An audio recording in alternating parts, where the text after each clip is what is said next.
Bismillahirrahmanirrahim. Assalamualaikum warahmatullahi wabarakatuh. Allahumma rabbi shrah li sadri wa yassir li amri wahlul 'uqdatam min lisani yafqahu qawli. Rabbi zidna ilma warzuqna fahma. Alhamdulillah, puji syukur kita panjatkan kehadirat Allah Subhanahu wa taala, karena atas limpahan rahmat dan karunia serta kasih sayangnya lah kita bisa kembali melaksanakan kegiatan aktivitas pembelajaran sebagaimana biasanya tanpa kekurangan suatu apapun. Tak lupa salawat serta salam kita curah limpahkan kepada baginda Nabiullah Muhammad SAW serta keluarga, sahabat, para tabi'in, atba'ut tabi'in, sehingga pada kita sebagai umatnya. Amin ya Allah ya rabbal alamin. Sahabat-sahabat sekalian, pada kesempatan yang berbahagia ini insyaallah kita akan melanjutkan bahasan pendidikan agama Islam dan budi pekerti di SMP tepatnya.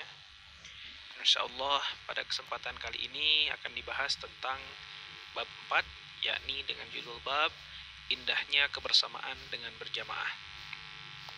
Namun sebelum memulai pembelajaran, alangkah baiknya sama-sama mari kita berdoa dan seraya mengucap basmalah bersama-sama. Bismillahirrahmanirrahim. Semoga Allah memberikan keberkahan pada kesempatan kali ini. Amin. Baik sahabat-sahabat sekalian, insyaallah pada materi ini akan langsung dibawakan oleh saya, Fahmi Maulana. Dan bagi teman-teman yang ingin mendukung channel ini agar terus berkembang, jangan lupa tekan tombol subscribe dan nyalakan notifikasi untuk mendapatkan pemberitahuan video yang akan mendatang, insya Allah.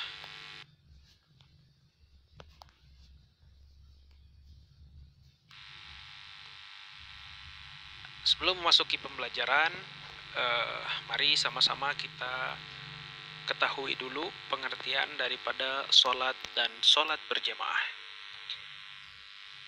Sahabat-sahabat sekalian, perlu kita ketahui bahwa sholat itu merupakan amalan yang pertama kali akan dihisab, di mana seorang telah wafat, maka yang ditanyakan adalah sholat, di mana sholat ini juga merupakan salah satu ibadah wajib yang harus dikerjakan oleh setiap muslim, dan tentunya akan berdosa manakala sholat ini ditinggalkan. Nah, saking pentingnya sholat, itu diabadikan dalam 5 rukun Islam, yakni tertuang dalam poin kedua. Salah satu rukun Islam adalah tentunya melaksanakan sholat. Jadi sholat ini merupakan perkara wajib yang harus dikerjakan oleh setiap muslim, dan tentunya tadi disebutkan akan berdosa manakala hal ini ditinggalkan. Sholat secara bahasa atau dalam bahasa Arab berarti doa. Menurut istilah, sholat ini merupakan ibadah yang gerakan dan ucapannya dimulai daripada takbiratul ihram dan diakhiri dengan salam, dan tentunya dengan syarat dan rukun tertentu. Jadi secara bahasa sholat ini artinya adalah doa, dan secara istilah adalah ibadah berupa gerakan dan ucapan yang dimulai dari takbiratul ihram dan diakhiri dengan salam. Nah, kata jamaah sendiri itu diambil atau berasal dari kata jama'. Dalam bahasa Arab, jama' itu artinya adalah berkumpul atau banyak, sehingga sholat berjamaah disebutkan sebagai sholat yang mengumpulkan banyak orang. Nah, sholat berjamaah ini juga adalah merupakan sholat yang dilakukan secara bersama-sama, bareng-bareng. Sekurang-kurangnya ada 2 orang, dilaksanakan dengan tertib dan teratur. 1 orang bertindak sebagai imam dan sebagian lainnya menjadi makmum. Jadi dari pengertian ini jelas dapat diketahui bahwa sholat berjamaah merupakan suatu ibadah wajib yang harus dikerjakan, dan dikerjakan sekurang-kurangnya 2 orang atau lebih, dengan posisi ada 1 orang yang menjadi imam dan sebagian besarnya adalah menjadi makmum.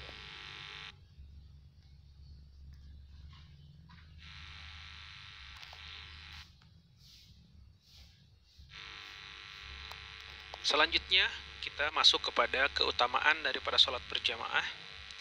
Keutamaan dari sholat berjamaah ini tentu sangat luar biasa ya. Sholat munfarid itu adalah lawan daripada sholat berjamaah. Munfarid artinya adalah sholat yang dilakukan secara sendiri. Munfarid, sendiri. Karena dikerjakan sendiri, pahala yang didapat tentu lebih sedikit. Karena tidak ada nilai gotong royong, tidak ada nilai kebersamaan di sana. Jadi hanya seorang diri saja yang melaksanakan sholat, sehingga sholat itu disebut sholat munfarid ya. Nah, lain halnya dengan sholat berjamaah, sahabat-sahabat sekalian. Pada sholat berjamaah ini Rasulullah SAW mengatakan dalam hadisnya, saya bacakan, an Abdullah bin Umar anna Rasulullah sallallahu alaihi wasallam qala salatul jama'ati tafdulus salatil fadli bisab'in wa ishrina darajah, rawahu al-Bukhari wa Muslim. Yang terjemahnya dari Abdullah ibnu Umar radhiyallahu anhu bahwa Rasulullah Shallallahu Alaihi Wasallam bersabda, sholat berjamaah itu lebih utama dibandingkan dengan sholat sendiri dengan 27 derajat. Hadisnya riwayat Bukhari dan Muslim. Nah, jadi dari sholat berjamaah ini keutamaannya sangat banyak. Sholat sendiri itu sama dengan kita menabung 1.000 misalkan. Nah, ketika melaksanakan sholat secara berjamaah, maka dalam satu waktu itu juga kita menabung 27.000 misalkan, ketika dialihkan kepada jumlah rupiah ya. Namun keutamaan inilah yang membuat sholat berjamaah menjadi sesuatu yang istimewa, sehingga banyak orang Islam berbondong-bondong melaksanakan sholat berjamaah, karena dari sisi pahala ini sangat luar biasa ya. Jadi ketika kita bersedekah, maka kita mendapatkan pahala 1. Dan ketika kita sholat, maka kita mendapatkan pahala sebanyak 27. Ini luar biasa. Sholat sendiri dan berjamaah itu tidak ada bedanya gerakan dan segala macamnya, hanya niatnya saja. Kemudian rukunnya kita mengikuti imam jika kita bermakmum. Nah, maka dari itu sholat berjamaah ini merupakan salah satu sholat yang sangat banyaklah manfaatnya bagi kita sekalian. Nah, oleh karena itu sholat berjamaah maka disabdakan oleh Rasul menjadi sesuatu hal yang wajib.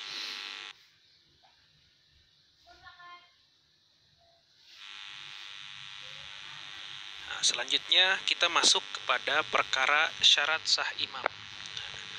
Imam ini juga ada kriteria tertentu atau kriteria khusus dalam rangka menjadikan seseorang menjadi sah atau disebut sah menjadi seorang imam. Syarat sah menjadi imam antara lain yang pertama yaitu mengetahui tata cara mengerjakan sholat, dan tentunya dia dapat melakukan sholat ya. Jadi tidak bisa imam itu tidak mengetahui tata cara dan juga tidak dapat melakukannya.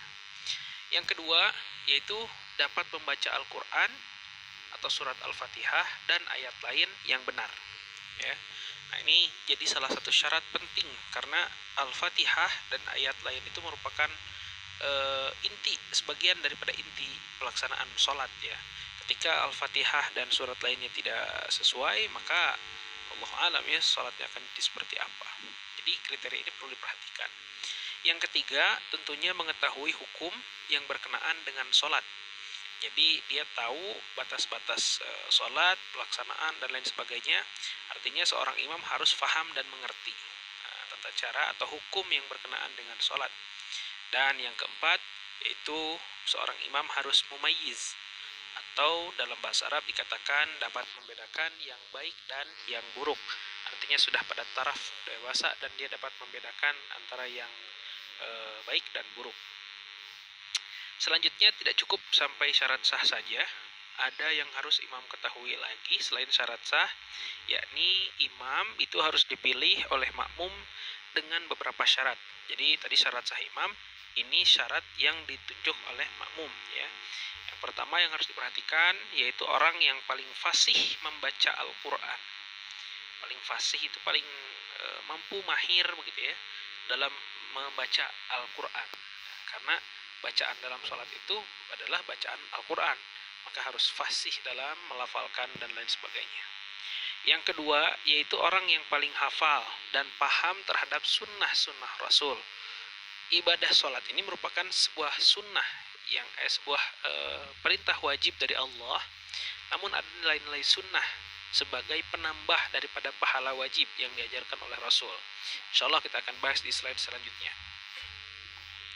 Yang berikutnya, jika kemampuannya sama, artinya sama-sama fasih bacaannya. Jika ada dua orang yang akan dijadikan imam, keduanya fasih bacaannya dan paling hafal terhadap sunnah-sunnah Rasul, keduanya hafal dan paham, maka pilihlah yang usianya paling tua. Nah, ini ketika kedua-dua imam, misalkan ada dua imam yang akan maju, dua-duanya fasih baca Al-Quran, dua-duanya sunnah paham sunnah Rasul, dan ketika tetap imamnya harus satu, nggak bisa dua, maka dipilihlah orang yang paling tua usianya, gitu ya, yang paling senior usianya. Nah, hal ini sebagaimana riwayat yang dituliskan ketika kisah Abu Bakar yang ditunjuk, Abu Bakar radhiyallahu anhu, sahabat Rasul yang mulia, ditunjuk menjadi imam sholat pada kesempatan saat Rasul tidak dapat memimpin sholat berjamaah. Maka yang ditunjuk bukan yang lain, yaitu Rasul menunjuk Abu Bakar radhiyallahu anhu, karena beliau adalah salah satu sahabat yang cukup senior dan paling senior mungkin ya, bahkan usianya dengan Rasul pun lebih senior dari Abu Bakar. Nah, selanjutnya yang ketiga, yaitu seorang imam ketika dia telah dipilih, maka dia harus memperhatikan hal-hal berikut.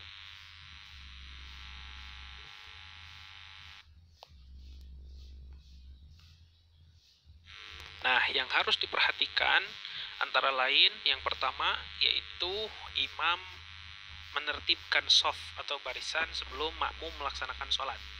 Jadi imam wajib merapikan shaf terlebih dahulu dengan cara membalik badannya ke belakang atau menghadapkan badannya ke arah makmum, kemudian mengatakan sawu sufufakum fa inna tasfiras saffu min tamamis shalah. Luruskan shaf karena kelurusan dan kerapihan shaf merupakan salah satu kesempurnaan dalam ibadah sholat. Maka imam wajib mengatur saf-safnya ya, yang masih kosong silakan diisi, begitu dan seterusnya. Jadi tidak langsung maju kemudian langsung bertakbir, tidak, tapi melainkan harus merapikan shaf, kemudian menghadap kiblat dan memulai sholat. Nah, yang berikutnya yaitu memperhatikan kondisi makmum karena bermacam-macam. Jadi tidak bisa seseorang itu dijustifikasi sama semua, teman-teman. Nah, jadi teman-teman, andai kata ada yang jadi imam, ada yang jadi makmum, maka imam harus paham, mengerti. Karena di belakang kita tidak hanya orang-orang yang kuat saja, ada orang yang sakit, ada orang tua, ada anak-anak, ada orang tua yang tidak bisa tahan berdiri lama, dan seterusnya. Nah, maka seorang imam harus mengetahui dan bisa memanage hal tersebut ya, sehingga imam makmum itu semua nyaman ketika pelaksanaan sholat. Artinya tidak membaca ayat-ayat yang panjang, terlalu panjang misalkan, sehingga membuat orang-orang tua jadi sakit kakinya misalkan ya. Atau terlalu pendek gitu ya, sehingga orang-orang yang masih ingin khidmat dalam sholat itu keburu-buru begitulah seolah-olah ya. Maka harus bisa memahami hal itu. Nah, selanjutnya yang ketiga yaitu setelah selesai melaksanakan sholat berjamaah, imam dianjurkan menghadap ke arah makmum, menghadapkan dirinya ke hadapan makmum maksudnya gitu ya. Sebagaimana sahabat Rasulullah SAW pernah menuturkan sebuah hadis yang mana menceritakan Rasul. Hadisnya berbunyi, apabila Rasulullah SAW selesai sholat, maka ia menghadapkan wajahnya ke arah kami, maksudnya ke arah makmum gitu ya. Nah, ini hadis riwayat Bukhari.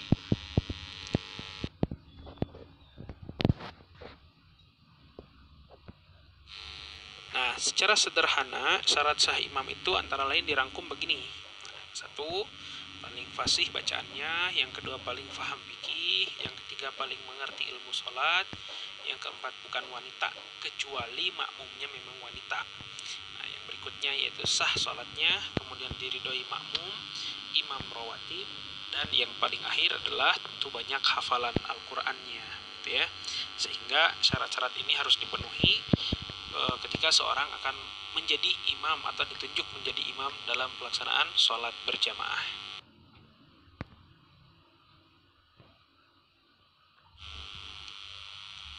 Selanjutnya, tadi kita bicara imam, sekarang kita masuk kepada perkara makmum. Nah, makmum kita perlu ketahui dulu apa yang disebut dengan makmum. Makmum itu adalah orang yang dipimpin atau mengikuti dalam sholat. Nah, itu makmum ya. Nah, adapun syarat menjadi makmum antara lain yang pertama yaitu berniat menjadi makmum. Itu ya. Sholli fardhu sya'i misalkan arba'at mustaqbilatil makmuman lillahi ta'ala. Nah, gitu. Jadi ada kalanya makmum memang berniat menjadi seorang makmum. Yang kedua yaitu setiap gerakan, maksudnya gerakan imam atau gerakan dia sendiri tidak boleh terlewat. Misalkan contoh rukunya nggak pakai ya, dia langsung sujud, nggak bisa ya, itu tidak boleh terlewatkan. Yang ketiga berikutnya yaitu makmum tidak boleh mendahului gerakan imam. Ini jelas ya. Jadi imam terlebih dahulu gerak, kemudian makmum mengikuti dan tidak boleh atau tidak diperkenankan untuk mendahului. Nah, sebuah riwayat mengatakan jika sudah 3 kali berturut-turut mendahului imam, maka sholat si makmum itu menjadi batal. Ketika batal berarti harus mengulang. Yang berikutnya yang keempat yaitu makmum memperhatikan atau mendengarkan ayat-ayat yang dibaca oleh imam. Ada kalimat memperhatikan atau mendengarkan ayat-ayat yang dibaca oleh imam. Jadi artinya makmum tidak boleh pikirannya kesana kemari ya. Artinya harus tetap mendengarkan atau memperhatikan ayat-ayat yang dibaca imam. Barangkali ada imam yang tidak sengaja atau keliru membaca ayat atau tertukar gitu ya, sehingga hal itu menjadi sebuah koreksi yang harus dilakukan oleh makmum. Selanjutnya yang kelima yaitu berlapang dada dan mengikhlaskan orang lain menjadi imam ya, jadi nggak boleh menggerutu. Misalkan si A dan si B, si A jadi imam, si B menggerutu. Kalau pakai imam itu mah bacaannya lama misalkan gitu ya. Nah, tidak boleh. Jadi harus meridhoi orang memimpin beliau, memimpin dia gitu ya. Artinya ketika ada yang tidak ridho, maka sholat si makmum atau si imam itu mungkin pahala kehusuannya atau pahala kesempurnaannya itu berkurang ya, sehingga sholatnya tidak menjadi khidmat gitu. Nah, yang berikutnya yang keenam yaitu makmum barisan depan, yaitu hendaklah orang-orang yang hafal atau bacaan Al-Quran ya. Nah, hal ini untuk menjaga kemungkinan jika imam lupa dalam bacaan seperti yang tadi saya sebutkan. Nah, maka ketika imam lupa bacaan, makmum dapat memperbaikinya. Nah, selain itu, bila imam juga batal karena tidak menutup kemungkinan ya, misalkan ketika imam sholat tiba-tiba sakit perut atau tiba-tiba maaf buang angin misalkan begitu ya, sehingga menyebabkan imam batal dan akhirnya yang menggantikan imam itu harus makmum yang dewasa yang ada di belakangnya begitu. Nah, jadi ketika imam batal ia maksudnya ia di sana itu adalah makmum yang dewasa yang di depan dapat segera menggantikannya. Yang berikutnya yaitu tidak diperkenankan berimam kepada orang bodoh. Nah, orang bodoh yang dimaksud di sini adalah orang yang tidak bisa membaca Al-Quran. Jadi tidak diperkenankan berimam kepada orang bodoh ya. Selanjutnya adalah imam dan makmum harus berada dalam satu tempat. Artinya tidak terpisah atau terpisah ruang, ada sekat tembok misalkan tidak. Atau imamnya online misalkan ya video conference gitu online, imamnya di Arab misalkan, kita di Indonesia tidak ya. Tapi imamnya harus secara langsung ada di hadapan kita sebagai makmum gitu. Nah, inilah syarat sah menjadi makmum.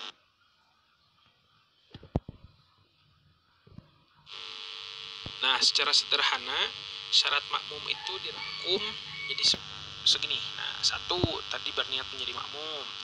2, tidak melewati posisi imam. 3, tahu gerakan imam. 4, tidak terpisah, nanti satu ruang ya. Yang berikutnya tidak tertinggal 2 gerakan rukun.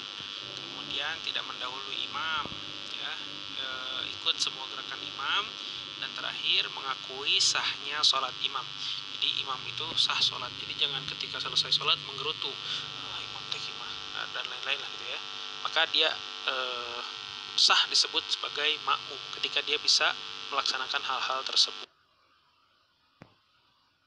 Nah, ini ada sebuah stiker ya, sholat wajib berjamaah bonus pahala 27 kali lipat, mau hanya di masjid. Nah, ini sebagaimana sabda Rasul yang tadi dikatakan ya, sholatul jamaati tafdulus sholat min salatil fadhi bisam'in wa isrinad darajah. Ini jadi hadis yang menguatkan tentang sholat itu tinggi derajatnya 27 ya. 27 kali lipat.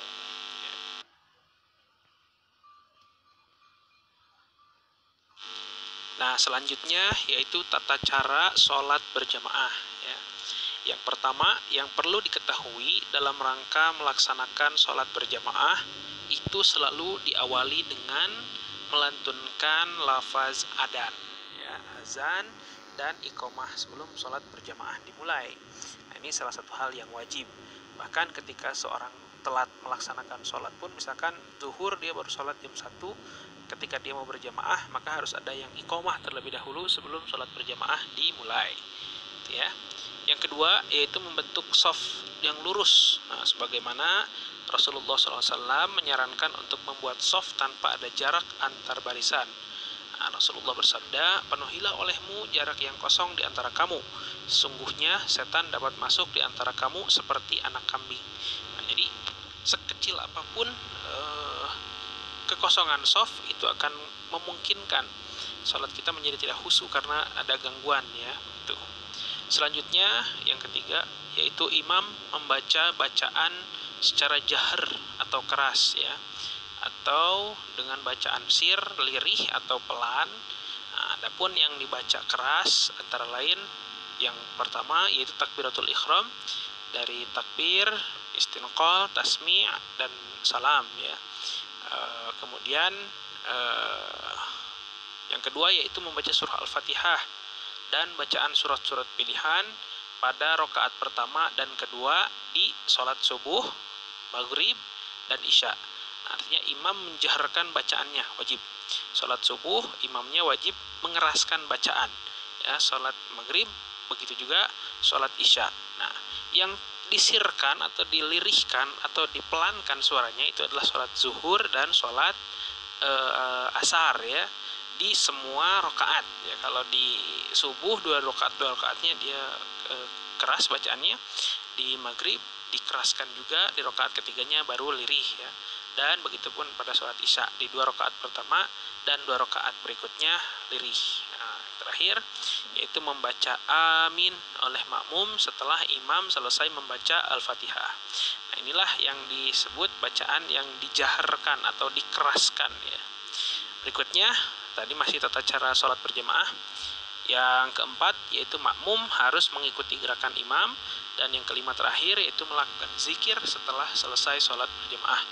Jadi tidak diperkenankan langsung pergi begitu saja, melainkan harus membaca zikir terlebih dahulu dan seterusnya.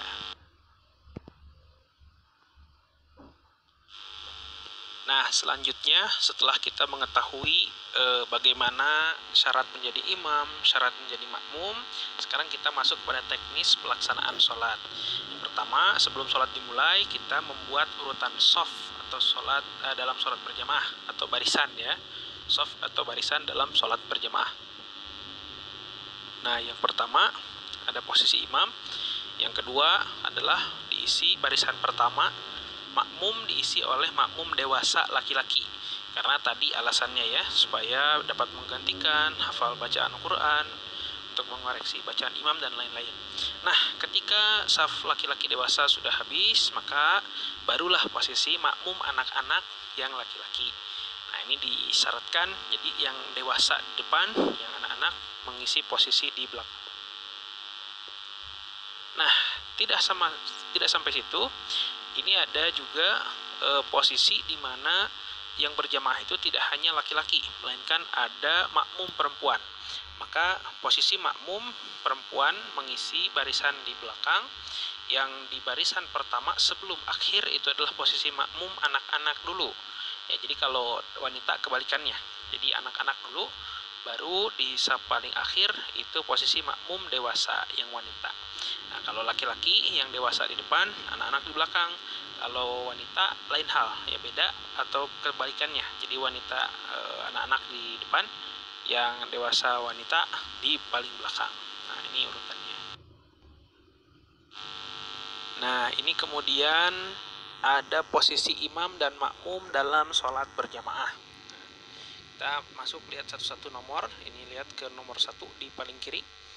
Ini tatkala posisi berjamaah itu 2 orang laki-laki ya. Hadisnya dari Ibnu Abbas, dibacakan artinya saja. Yang pertama, ini posisinya adalah imam di yang hitam ini gambarnya, dan makmum yang posisinya abu-abu ya, warna abu-abu. Hadis riwayat Ibnu Abbas radhiyallahu anhuma, aku sholat bersama Nabi Shallallahu Alaihi Wasallam di suatu malam. Aku berdiri di samping kiri. Nah, awalnya di samping kiri, lalu Nabi memegang bagian belakang kepalaku dan menempatkan aku di sebelah kanannya. Hadis riwayat Bukhari. Nah, selanjutnya poin yang kedua atau gambar kedua. Nah, ini dimana ada 3 orang laki-laki atau lebih. Nah, posisinya imam di depan, 1 pas di tengah-tengah, yang laki-laki di belakangnya membentuk shaf lurus dan tidak rapat seperti pada gambar yang pertama.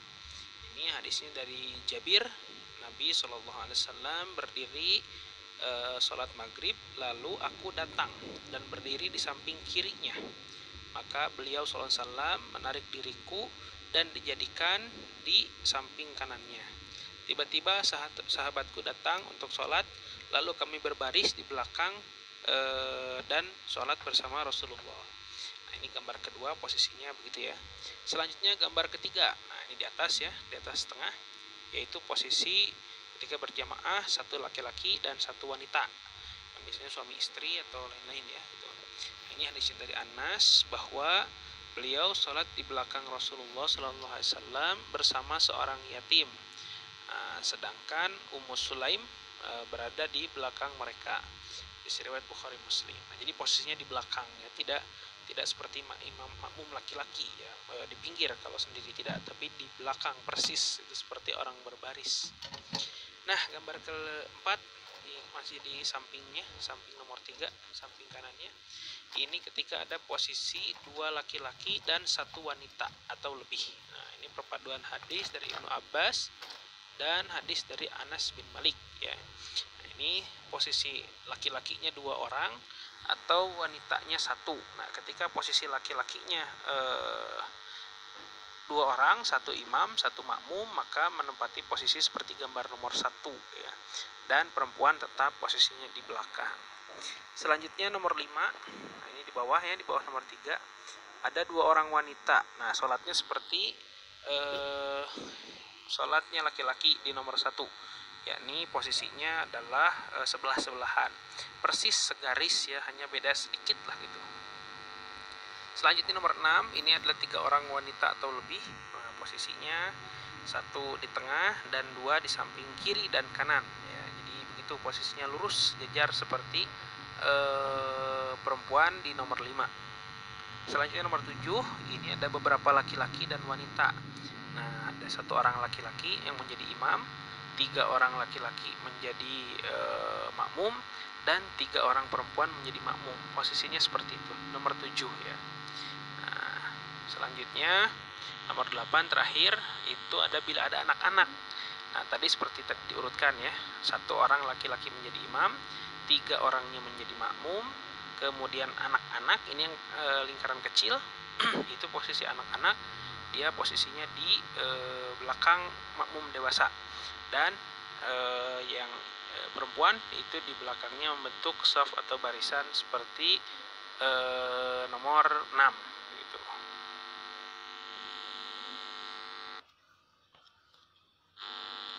Nah, ini kita lihat poin A. Nah, poin A itu posisi imam ya, tadi kurang jelas, mungkin ini dijelaskan. Nah, posisi A itu adalah ketika makmumnya 1 orang ya. Posisi B ini ketika makmumnya 2 orang, maka membuat barisan. Poin C sama. Nah, poin D ini ketika batas musolanya sudah habis, misalkannya sudah penuh terisi shofnya, maka yang barisan kedua itu di belakangnya membentuk shaf dimulai dari tengah terlebih dahulu seperti itu. Nah, yang keempat atau yang kelima kolom E juga sama seperti itu. Nah, jadi dibuat shaf atau barisan di tengah terlebih dahulu ya, dengan mengutamakan shaf yang paling kanan.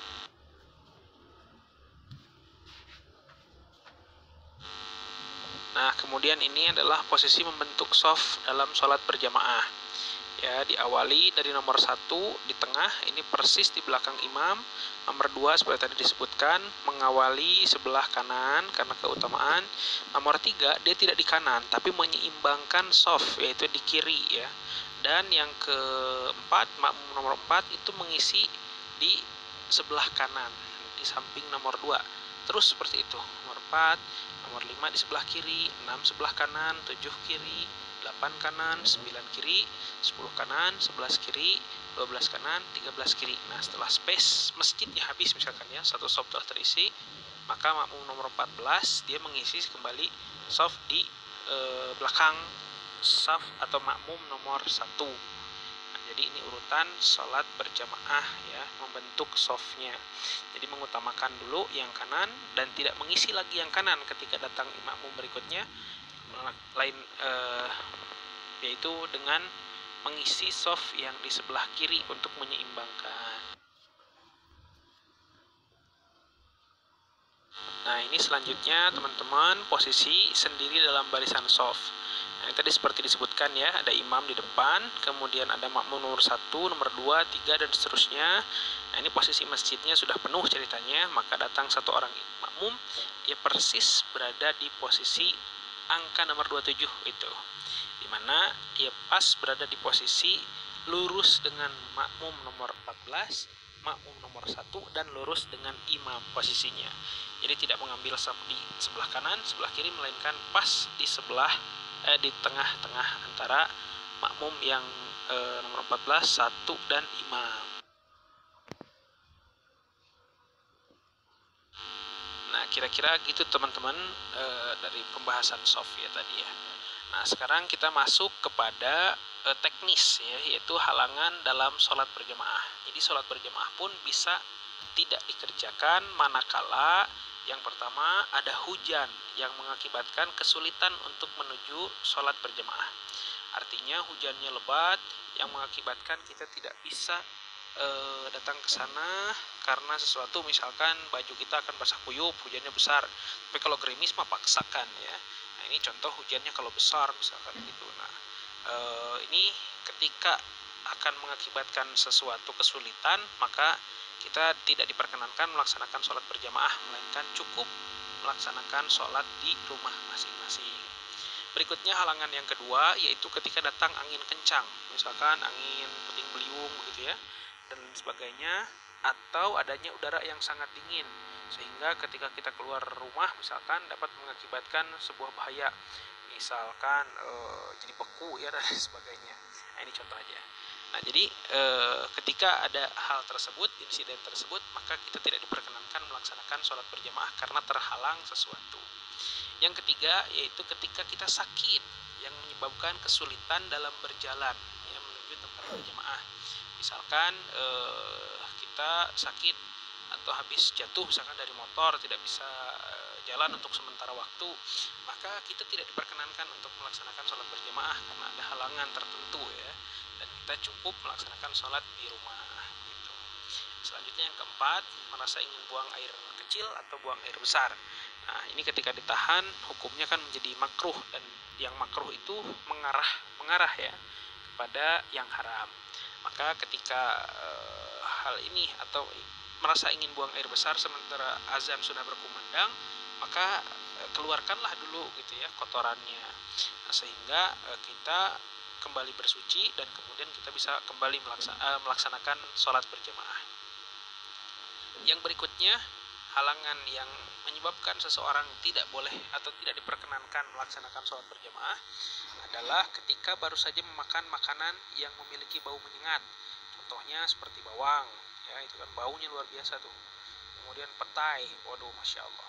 Kemudian jengkol, subhanallah ya ini ya makanan-makanan atau lain-lainnya. Nah, makanan yang berbau tersebut tidak diperkenankan dimakan ketika manakala seseorang akan melaksanakan sholat, dan hukumnya tadi makruh ya, dan perbuatan makruh itu mengarah kepada yang haram. Nah, jadi kalau bisa jangan memakan hal-hal yang mengakibatkan bau, karena ketika bilang amin itu menyengat ke teman yang di sebelahnya ya, ke makmum yang di sebelahnya, dan tentu akan mengganggu ibadah orang lain. Maka ketika hal itu bisa dijaga, janganlah gitu ya. Dan yang terakhir yaitu ketika makanan sudah terhidang namun dan perut terasa lapar. Contohnya gini, ketika di rumah misalkan ibu kita masak atau siapalah di rumah masak, kita dalam posisi sudah berwudu, kita hendak melaksanakan sholat, perut kita keroncongan, ya, atau lapar lah gitu ya. Maka kita wajib mengisi perut kita dulu sampai bukan kenyang tapi cukup terisi ya. Maka kita kemudian melaksanakan sholat. Nah, jadi ketika perut lapar, maka Rasul mengatakan makan dulu ya, terlebih dahulu karena khawatir mengganggu konsentrasi dalam ibadah sholat.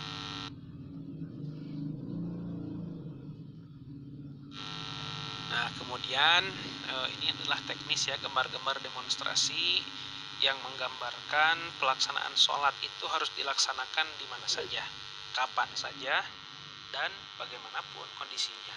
Ya. Nah, ini adalah salah satu contoh pelaksanaan sholat ya. Walaupun masjidnya sudah penuh, dia keluar dari lingkungan masjid, tapi tetap rapi berbaris melaksanakan sholat tersengat sinar matahari, tapi tidak menjadikan sesuatu halangan ya bagi setiap muslim melaksanakan sholat dimanapun kapanpun sholat laksanakan. Nah, selanjutnya ini di hutan ya, di hutan dimanapun itu harus tetap dilaksanakan. Nah, ini contoh gambar seorang orang yang melaksanakan sholat di hutan ya. Jadi dalam posisi apapun, kondisi apapun, sholat itu nomor satu, wajib ya. Maka di hutan pun harus melaksanakan sholat. Kemudian di pulau, mau di tengah pulau dimanapun sholat tetap. Nah, ini salah satu contoh gambar ya, sholat di tengah-tengah pulau, di laut ya, atau danau apa nih. Nah, kemudian ini dalam peperangan ya, sekalipun dalam perang sholat wajib berjamaah lagi ya. Ini posisinya mau ditembak mau apa, yang penting sholat begitu ya. Jadi jangan sampai melewatkan sholat. Nah, ini contoh saat posisi peperangan masih sempat melaksanakan sholat. Masya Allah. Kemudian ini ada posisi ketika di jalan nih ya, sedang dalam perjalanan dimanapun itu sholat laksanakan, tidak boleh tidak ya. Nah, ini jalan perjalanan di tengah di halte bis, di mana saja sholat pokoknya ya.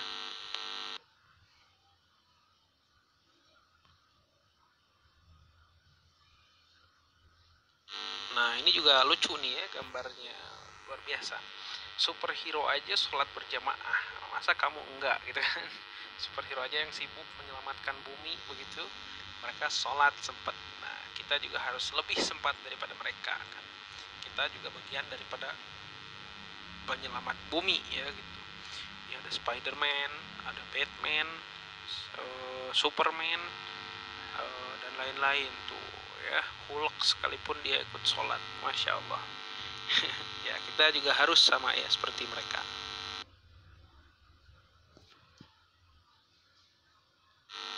Nah, teman-teman, sekarang kita masuk kepada hikmah sholat berjamaah. Nah, sholat berjamaah ini juga ada hikmahnya teman-teman. Ketika kita rutin melaksanakan sholat berjamaah, maka hikmah atau pelajaran yang dapat kita ambil dari pelaksanaan sholat berjamaah itu antara lain, yang pertama yaitu meningkatkan ketakwaan kepada Allah Subhanahu wa taala. Ini jelas ya, karena takwa, perintah sholat itu merupakan adalah perintah takwa bagi umat manusia. Takwa itu artinya kan menjalankan perintah Allah dan menjauhi setiap larangannya. Maka ketika Allah mewajibkan kita melaksanakan, maka kita termasuk golongan orang-orang yang bertakwa. Amin. Nah, di sini jadi hikmah yang pertama yaitu meningkatkan ketakwaan kepada Allah. Yang kedua yaitu menambah kehusyuan dalam beribadah ya. Jadi semakin khusyuk, semakin khidmat karena kita terbiasa sholat berjamaah. Yang ketiga yaitu melatih kedisiplinan umat Islam ya. Bagaimana umat Islam ketika dia tidur, dia adzan subuh, maka dia bangun sholat subuh dan tidak tidur lagi. Nah, ini bisa ya, disiplin sejak bangun pagi, malam disunahkan sholat tahajud dan seterusnya. Kemudian zuhur setelah capek-capek bekerja, waktu istirahat sholat zuhur, semua pekerjaan dihentikan, waktunya makan siang juga. Masya Allah, luar biasa ya hikmahnya. Yang berikutnya yaitu menumbuhkan kekompakan yang searah dan setujuan. Jelas karena posisi Sholat berjamaah itu adalah posisi di mana seseorang sungguhnya berada dalam kelompok ya. Jadi ketika seseorang ada, maka satu orang memimpin, sebagian besar lainnya adalah mengikuti. Jadi ini adalah sebuah kekompakan yang sangat luar biasa. Yang berikutnya itu menumbuhkan ketaatan kepada pimpinan. Jelas, karena tidak boleh mendahului dalam sholat gitu ya. Nah ini cerminan juga dalam hidup. Ada orang yang kala mana orang itu memimpin, ada yang dipimpin. Nah, maka kita harus percaya kepada pimpinan. Selanjutnya, yaitu memupuk tanggung jawab dan semangat persaudaraan terhadap umat Islam secara keseluruhan. Dan terakhir, yaitu memberikan gambaran kepada manusia secara umum di dunia ini ya, maksudnya bahwa kebersamaan itu sangat indah dalam Islam dan diimplementasikan atau dilaksanakan prakteknya dalam sholat berjamaah. Nah ini luar biasa ya, bagaimana seorang muslim ketika azan berkumandang mereka berbondong-bondong datang ke masjid bersama-sama ngobrol silaturahim, sholat bareng ya, pelaksanaannya bareng, bubarnya bareng. Wah ini masya Allah luar biasa, cerminan bagi seluruh umat manusia di muka bumi. Maka tak wajar, tak salah maksudnya maaf, tak salah Islam dikatakan sebagai agama yang rahmatan lil alamin, artinya rahmat bagi alam semesta.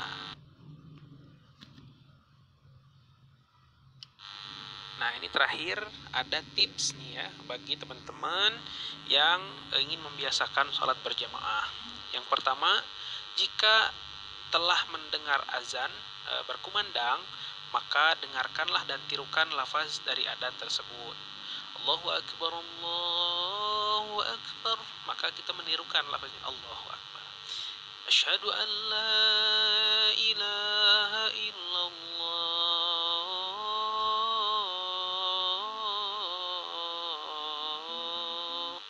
asyhadu an la ilaha illallah, dan seterusnya. Nah setelah selesai baca doa setelah azan, Allahumma rabb hadhihi da'wati tammah wassalatil qa'imah ati Muhammadanil wasilata wal fadilah, dan seterusnya. Nah itu tipsnya yang pertama. Yang kedua, setelah itu, setelah membaca doa maksudnya ya, bersegeralah berwudu yang bagus, yang rapih, terbasuh semua. Kemudian berjalan menuju masjid untuk melaksanakan sholat berjamaah agar kita mendapatkan fadilah. Jadi tanamkan dalam hati kita, kalau kita terlambat kita berkurang pahala, itulah kurang lebih ya. Ini tips ya agar kita bisa melaksanakan sholat berjamaah secara rutin. Nah itu tips. Nah, kira-kira sampai di sini dulu teman-teman materi yang disampaikan. Semoga saya berharap ini materinya bermanfaat bagi teman-teman, khususnya dalam pendidikan agama Islam bagi anak-anak kita, baik di sekolah maupun di rumah ya. Ini adalah sesuatu hal yang mudah-mudahan membawakan manfaat bagi umat manusia dan umat muslim secara khusus dan keseluruhan. Apabila ada pertanyaan atau koreksi, silahkan bisa ditulis di kolom komentar. Dan bagi teman-teman yang merasa materi ini bermanfaat dan juga untuk mendukung channel YouTube ini, silahkan mengklik tombol subscribe. Jangan lupa like dan share ke teman-teman supaya menjadi amal jariah juga bagi teman-teman. Nasrun minallah fatul qarib. Wabillahi taufiq wal hidayah. Wassalamualaikum warahmatullahi wabarakatuh.